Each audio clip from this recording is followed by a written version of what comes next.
بيبدأ فيلم النهاردة في مدينة جوثام، وبيظهر شخص اسمه أرثر، وبيكون قاعد قدام المراية وبيستعد وبيحط مكياج لأنه بيكون شغال مهرج، وبيحاول يضحك وبيبص لنفسه في المراية وعينيه بتدمع. وبنعرف إن أرثر مش مبسوط في حياته. وبعد شوية بيظهر أرثر وهو ماسك يافطة وبيرقص، وبيكون بيعمل إعلان لمحل. بس بعد شوية بيظهر شوية عيال وبياخدوا منه اليافطة وبيطلعوا يجروا، وأرثر بيفضل يجري وراهم لحد ما بيوصل لعندهم. بس العيال بيكسروا عليه اليافطة وبينزلوا فيه ضرب، وبيسيبوه واقع على الأرض، وأرثر بيتألم وبيكون حزين بسبب التنمر اللي بيتعرض ليه. وبيروح لعند الدكتورة النفسية وبيقعد يضحك ضحك هستيري لأنه بيكون عنده اضطراب عقلي بيخليه يضحك غصب عنه. والدكتورة بتسأله لو كتب كل اللي بيحصل معاه في المذكرات زي ما قالت له. فبيطلع أرثر المذكرة وبيقول للدكتورة إنه بيكتب كل المواقف اللي بتحصل معاه وشوية نكت لأنه عايز يكون كوميديان.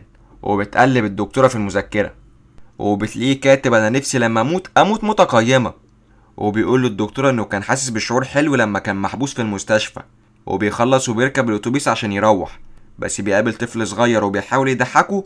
وأم الطفل بتطلب من أرثر يبطل يضايق ابنها، بس أرثر بيحاول يفهمها إنه كان بيضحك ابنها بس بيجيله نوبة الضحك وبيطلع كارت وبيديه للست، وبيكون مكتوب فيه إنه مريض وعنده حالة بتخليه يضحك لوحده.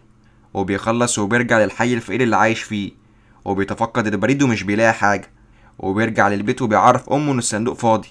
وأم أرثر واللي بيكون اسمها بيني بتكون مستنية رسالة من توماس وين، لأنها كانت شغالة معاه وبتطلب منه يساعدها لأن حالتها صعبة.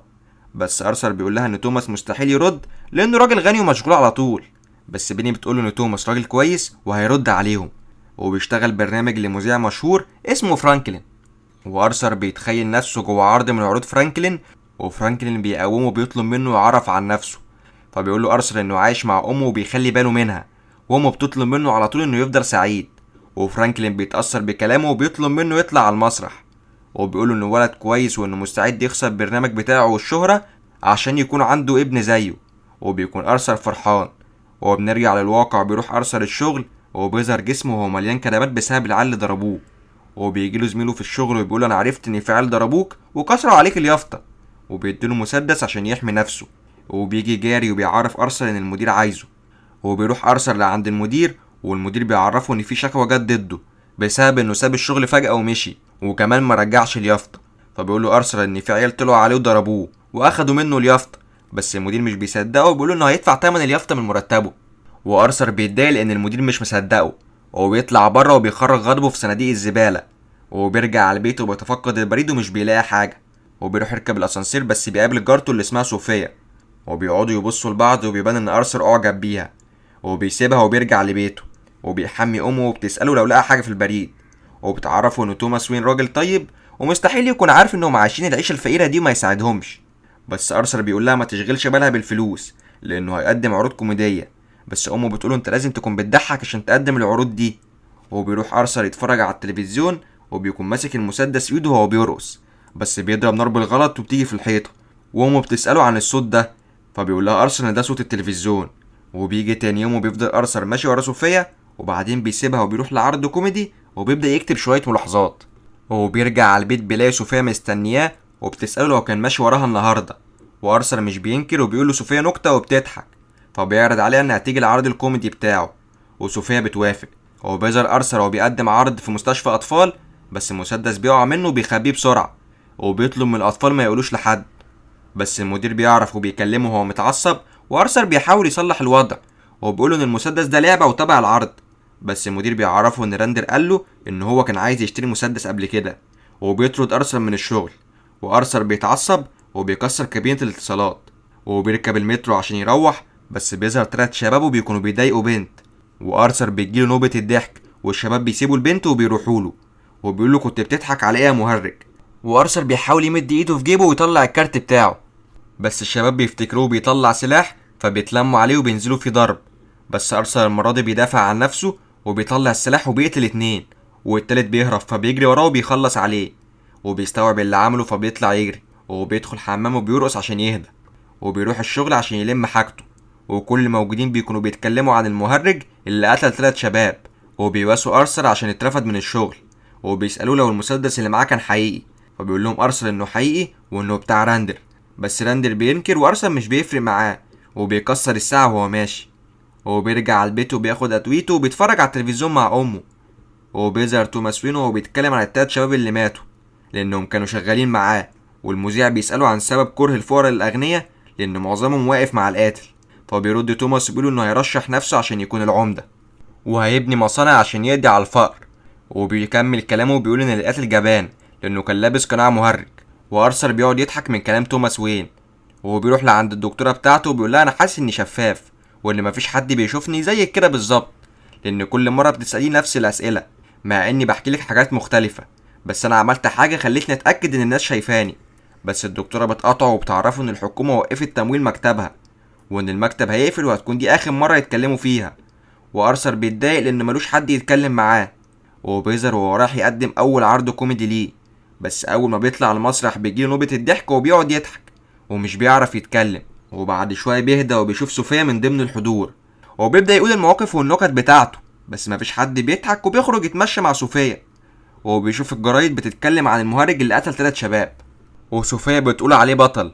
وأرثر بيفرح وبيشوف واحد راكب تاكسي ولابس قناع مهرج، وأرثر بيضحك وبيروح يتعشى مع صوفيا. وبيرجع البيت بيلاقي أمه نايمة قدام التلفزيون وبيروح يدخلها الأوضة، فبتعرفه إنها كانت بتكتب رسالة لتوماس وين. وأرثر بيقرر يشوف الرسالة وبيعرف إنه ابن غير شرعي لتوماس وين. ولما بيروح يسأل بيني عن الكلام ده بتخاف منه وبتستخبى في الحمام، وبتعرفه إنها كانت في حالة حب مع توماس وين وخلفته، بس ما كانتش تقدر تعرف حد إنه ابن توماس عشان شكله قدام الناس، عشان كده مضت على ورقة عشان تسكت. وبيجي تاني يوم وبيروح أرثر لعند قصر توماس وبيلاقي ابنه بروس وبيحاول يضحكه وبيعمل له شوية حركات سحرية. بس الخادم ألفريد بيوصل وبيطلب من أرثر يمشي، بس أرثر بيرفض وبيقوله إن ابن الخدامة بيني وعايز يقابل توماس. وبيقوله أنا عارف إن بيني كانت العلاقة بتوماس وإن أنا بقى ابنه. بس ألفريد بيضحك وبيقوله بيني كان بيتهيألها حاجات كتير، بس أرثر بيتعصب عليه وبيخنقه. وبيلاقي بروس خايف فبيسيبه وبيمشي. وبيلاقي الإسعاف وبيعرف إن أمه تعبت وبيروح المستشفى. وبيكون قاعد بره وبيجيله 2 محققين وبيعرفوا إنهم جوله على البيت بس ما كانش موجود. فبدأوا يسألوا والدته شوية أسئلة بس هي انهارت فجأة، وبيتأسفوا له عن اللي حصل وبيسألوه عن جريمة القتل اللي حصلت. وبيعرفوا إن المدير بتاعه عرفهم إنه كان معاه مسدس عشان كده اترفد من الشغل. بس أرثر بينكر وبيقول لهم إن المسدس كان مزيف وإنه كان من ضمن العرض وإنه اترفد عشان ما كانش بيضحك. وبيسيبهم وبيطلع لعند أمه وصوفيا. وصوفيا بتمشي وعرض فرانكلين بيبدأ وبيعرض جزء من العرض بتاع أرثر. وأرثر بيكون فرحان لأنه فاكر العرض عجب فرانكلين، بس بيطلع إن فرانكلين بيتريق عليه وبيقول الراجل السخيف ده فاكر نفسه كوميديان وفاكر إنه لما يفضل يضحك كده هيضحك الناس. وأرثر بيتضايق لأنه مثله الأعلى بيتريق عليه. وبيرجع على بيته وبيشوف الناس لابسين وشوش وعاملين مظاهرات عند المكان اللي توماس وين فيه. وأرثر بيستغل الوضع وبيسرق لبس واحد من العمال وبيروح يقابل توماس وين وبيقول له أنا ابن بيني. وتوماس بيفهم أرثر هنا ليه وبيعرفه إن بيني مجنونة وإنه ملمسهاش وإنه أصلا مش ابنها الحقيقي. وبيقول له هي اتبنتك لما كانت شغالة عندي. وبيقول له لو مش مصدق كلامي روح اسأل مستشفى أركهام لأنها اتقبض عليها واتحجزت فيها.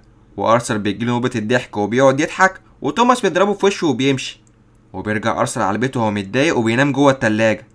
وتاني يوم بيجيله مكالمة من فرانكلين وبيطلب منه يطلع معاه الحلقة الجاية، وأرثر بيوافق. وبيروح مستشفى أركهام عشان يعرف حقيقة بيني.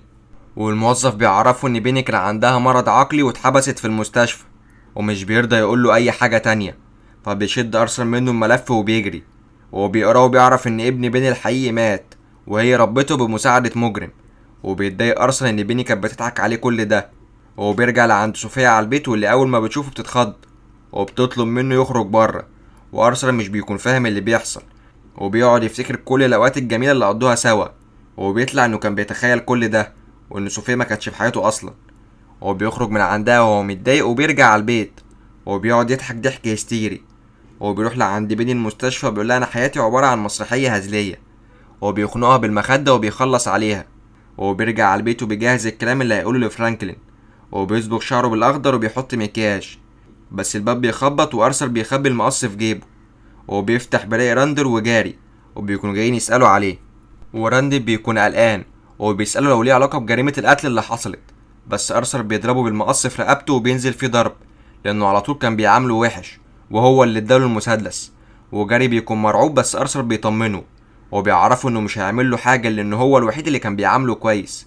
وبيجهز وبيتحرك في طريقه للعرض وهو بيرقص، بس المحققين بيشوفوه بيطلبوا منه يقف، بس هو بيطلع يجري وفي تاكسي بيخبطه، بس مش بيحصل له حاجه وبيكمل جري وبيركب المترو. وبيكون كل اللي في المترو لابسين اقنعه المهرج، وارثر بيشد القناع من على وش واحد وبيلبسه، والمحقق بيشوفه وبيرفع عليه السلاح وبيطلب من الركاب يوسعوله، بس في واحد بيهجم عليه وبيحاول ياخد منه المسدس، والمحقق بيضربه بالغلط، والناس بيتلموا عليهم وبينزلوا فيهم ضرب. هو بيوصل ارثر للمسرح وفرانكلين بيقابله وبيقول له عايزين نعمل حلقه قويه، وارثر بيطلب منه يقدمه باسم الجوكر. وبيبدا فرانكلين الحلقه وبيبدا يقدم ارثر، وبيقول الراجل ده مجنون ومحتاج يروح للدكتور. وارثر بيتضايق بس بيدخل المسرح وهو بيرقص، وبيقعد يقول نكت وحشه عن الموت، بس فرانكلين بيقوله دي مش حاجه حلوه. وارثر بيسكته وبيعرفه ان هو اللي قتل التلات شباب، وان الناس مهتمه بيهم لان توماس وين اتكلم عنهم، مع ان توماس وين مش فارق معاه الناس الفقراء اللي زيي، ولو كنت انا اللي مت ما كانش حد اتكلم عني. وفرانكلين بيقول له مش كل الناس وحشين، بس ارثر بيقول له لا كلهم وحشين زيك لانك جبتني هنا عشان تضحك الناس عليا. وبيطلع المسدس وبيخلص عليه، والارسال بيقطع والناس كلها بتتكلم عن اللي حصل، والشرطه بتقبض على ارثر، بس بتيجي عربيه اسعاف وبتخبط في عربيه الشرطه، وبيظهر واحد لابس وش مهرج وبيخرج ارثر من العربيه. وبيظهر توماس وين وهو بيهرب مع عيلته، بس بيروح له واحد لابس وش الجوكر وبيقول له انت لازم تموت انت واللي زيك، وبيخلص عليه هو ومراته قدام بروس وين. وارثر بيفوق بيلاقي الناس بتهتف باسم الجوكر، وارثر بيرقص وبيكون فرحان. بس بعد فتره بيظهر وهو في مستشفى اركهام، وبيكون قاعد مع الدكتوره وبيفضل يضحك، والدكتوره بتساله بيضحك على ايه، فبيقول لها مش هتفهمي لان الحياه مسرحيه هزليه. وبيخرج من عند الدكتوره وبتظهر اثار الدم عليه وبيطلع انه قتلها. وبكده خلص الفيلم. يلا سلام.